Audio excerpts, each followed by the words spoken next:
So the next article, this is actually written by Miriam. It's on DroneLife.com. So article is titled Last Mile Drone Delivery, Testing the Limits of Commercial Operations.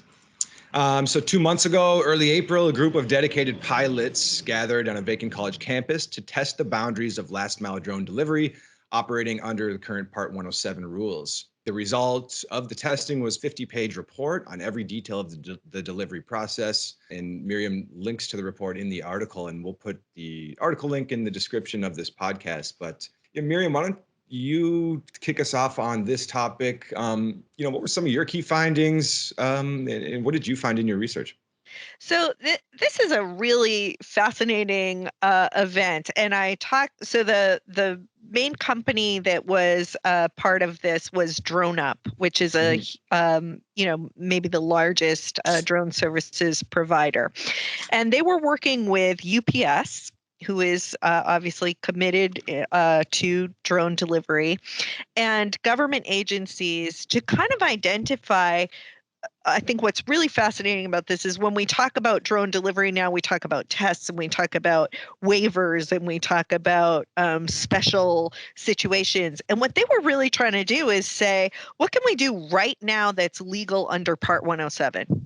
And so that is actually a fascinating approach to take. Kind of what are the limits that we can do that meet the existing regulations? So we don't have to wait for somebody to,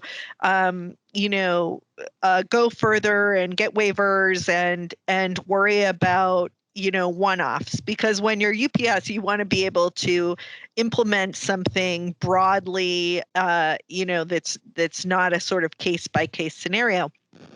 So they took this empty college campus and they pretended it was a city. And they just tested every single thing they could think of with visual observers. So not BV low flight. But if you, again, this goes back to kind of one of the things that Mike said about the, cargo shipping application. If you're UPS, even if you're only doing, 10% or 0.5% or something like that of your deliveries, that still represents a just huge dollar value improvement in your operations. That's still a lot of money. So to do this testing sort of over and over and say, what can we do? How accurate can we be?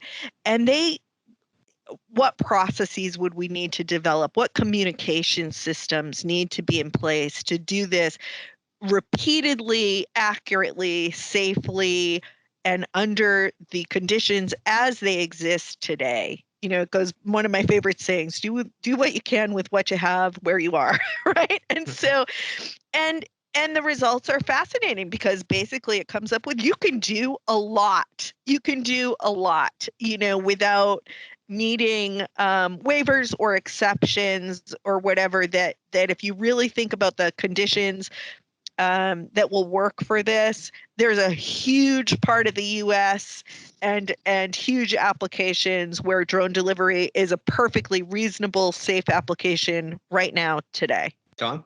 Yeah, what I love about what they did was how, I will call it selfless it was, because it was completely transparent. I mean, they published the report, and if you read it at the end, it's like, oh, and you might want to consider this for your radio.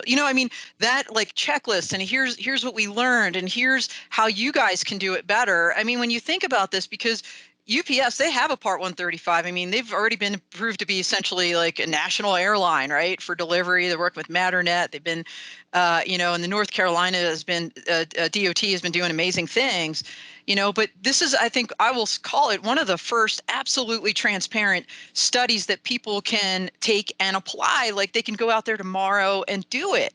And to me, that is the most amazing thing about this, and the hats off to Tom Walker and DroneUp and his team and UPS and everybody that was involved in that. Because when you look at the 2020 GAO report, where they reviewed the FAA IPPs, and the test sites, that was their complaint. Is like, okay, there's been more than 10 years of research and development, testing and evaluation, and none of it has been analyzed and none of it is transparent. Yeah, and a third of them hadn't been used. The test sites hadn't even been used, so they were really just kind of ceremonies for the state to say that we're technologically advanced, even though they're not actually doing anything with that space. Yeah. So to go out there and do this and publish a report like this, it's really astounding. It's amazing. Yeah, Tom has a knack for being practical. Absolutely. Former military guy. Yeah.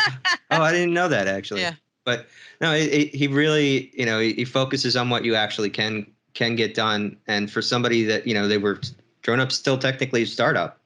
So to see that they have a different kind of behavior for how they model their business, as in, test a use case, prove it, advertise it then, rather than advertise first and hope to get users. And I think the Silicon Valley model has challenges in the drone space, especially outside of software.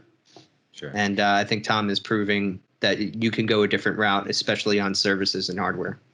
And he really does a great job of collaborating with government agencies. So all of the government agencies need this data.